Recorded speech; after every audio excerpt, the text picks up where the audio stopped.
करेंगे। मिशन पाकिस्तान की पोल खोल, इसकी बात बहुत जरूरी है। यहां पर देखिए, विदेश सचिव विक्रम मिस्री आज भारत पाकिस्तान सैन्य संघर्ष पर संसदीय समिति को ब्रीफ करेंगे। बता दें आपको कि 22 अप्रैल को हुए पहलगाम आतंकी हमले के बाद 7 मई की रात पीओके में मौजूद आतंकवादी ठिकानों पर हमने ऑपरेशन सिंदूर चलाया, एयर स्ट्राइक की। 10 मई भारत पाकिस्तान सीज फायर समिति की पूरी जानकारी जो है वो होगी। वहीं आतंक की पनाहगाह बन चुके पाकिस्तान को बेनकाब करने और ऑपरेशन सिंदूर की जानकारी देने के लिए हमारा जो डेलीगेशन है वो अलग अलग देशों में जा रहा है। ये वो तमाम सांसदों की तस्वीर भी हम आपको दिखा रहे हैं जो अपने अपने डेलीगेशंस की अगुवाई करेंगे अलग अलग देशों में और पाकिस्तान को बेनकाब किया जाएगा। देखिए, भारत अब सांसदों के सर्वदलीय डेलीगेशन को दुनिया के कई देशों में भेज रहा है। 40 सांसद, 7 डेलीगेशन है, 32 देशों की यात्रा रहेगी। बताएंगे कि कैसे पाकिस्तान हमेशा से आतंकवाद को बढ़ावा दे रहा है और देता रहा है। इन डेलीगेशन में कई पार्टियों के सांसदों को शामिल किया गया है। विदेश जाने वाले डेलीगेशन को विदेश सचिव विक्रम मिस्री ब्रीफ करेंगे। ये बेहद महत्वपूर्ण हो जाता है। विदेश जाने वाले डेलीगेशन को 2 चरणों में जानकारियां जो है वो दी जाएंगी। बता आपको ये भी दें कि जिस प्रकार से ये पूरा डेलीगेशन तय किया गया वो भी देखने वाली बात है। ग्राफिक्स के माध्यम से हम आपको दिखा रहे हैं किस प्रकार से पर्दाफाश जो है वो किया जाएगा इस आतंकिस्तान का। बता दें आपको ये भी कि ये भारत की कूटनीतिक एक बड़ी जीत रही है पिछले कुछ समय में। देखिए, पहले चरणों में विदेश सचिव विक्रम मिस्री, संजय झा, कनिमोझी और श्रीकांत शिंदे के नेतृत्व में जाने वाले डेलीगेशन को ब्रीफ करेंगे। वहीं इसके बाद में बाकी के 4 डेलीगेशन को ब्रीफ किया जाएगा।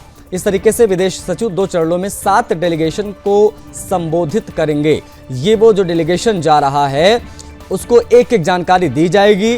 22 अप्रैल को हुए पहलगाम इस्लामिक आतंकवादी हमला या फिर उसके बाद जिस प्रकार से हमने ऑपरेशन सिंदूर चलाकर आतंकवादियों को घर में घुसकर मारा, उसको लेकर भी पूरी ब्रीफिंग, पूरी जानकारी सांसदों को दी जाएगी। वो सांसद है जिनको बताया जाएगा।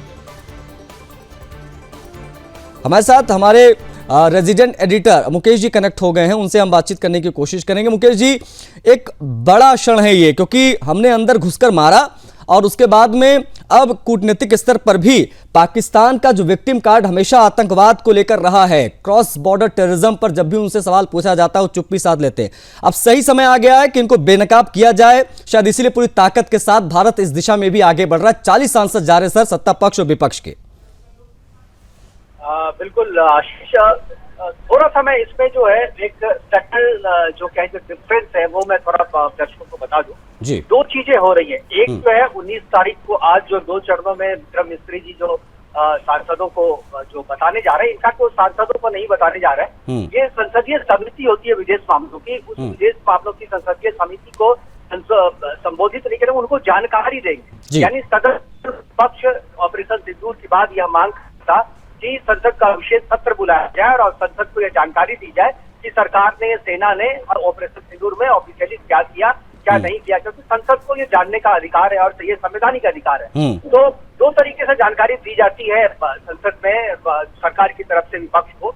एक तो है जो संसद आप सत्र बुलाइए, संसद में जाकर के जानकारी। दूसरी जो एक प्रक्रिया है, उस प्रक्रिया में संसदीय समिति जितने भी संसद के सदस्य होते हैं लोकसभा और राज्यसभा में, आशीष, वो किसी न किसी समिति के सदस्य होते हैं, कमेटी के सदस्य होते हैं। तो इस बार जो ऑपरेशन सिंदूर के बारे में जो आधिकारिक जानकारी विपक्ष को देने का जो मंच है, सरकार ने उस मंच के रूप में विदेश मामले की जो समिति है संसद की, उसका चयन किया है, जिसके अध्यक्ष शशि थरूर है। तो शशि थरूर के नेतृत्व में आज जो वो संसदीय समिति है, उस संसदीय समिति में पेश किए होंगे जो विदेश सचिव विक्रम मिस्री हैं और उसमें आधिकारिक तौर पे जानकारी दी जाएगी कि ऑपरेशन सिंदूर में सेना ने क्या किया, भारत ने क्या किया, पाकिस्तान की तरफ से क्या हुआ। एक तरीके से श्वेत पत्र जिस तरीके से संसद में आप जारी करते हैं आशिक मसले पे, वो उसी तरीके की चीजें, पूरा एक इंफॉर्मेशन आधिकारिक तौर पे वो दिया जाएगा विपक्ष को, संसद को, संसदीय समिति को, और ये ऑन दी कॉल होगा। इसलिए इस संसदीय समिति में विक्रम मिस्री का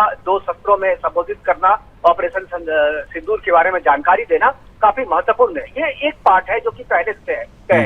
अब जो दूसरा पार्ट जो आपने कहा कि जो संसदीय समिति के अलावा जो एक डेलीगेशन जा रहा है विदेश में, खासतौर पे उन देशों में जो यूनाइटेड स्टेट्स के जो सदस्य देश हैं, वहां पर जाकर के पाकिस्तान एक टेररिस्ट देश है, इसके बारे में सदस्य देशों को, यूनाइटेड नेशन के सदस्य देशों को जाकर के बताएगा भारत अपनी तरफ से और एक्सपोज करेगा कि भारत में जो आतंकवाद है सीमा पार से, उस उसमें पाकिस्तान का क्या हाथ है और पाकिस्तान किस तरीके से क्रॉस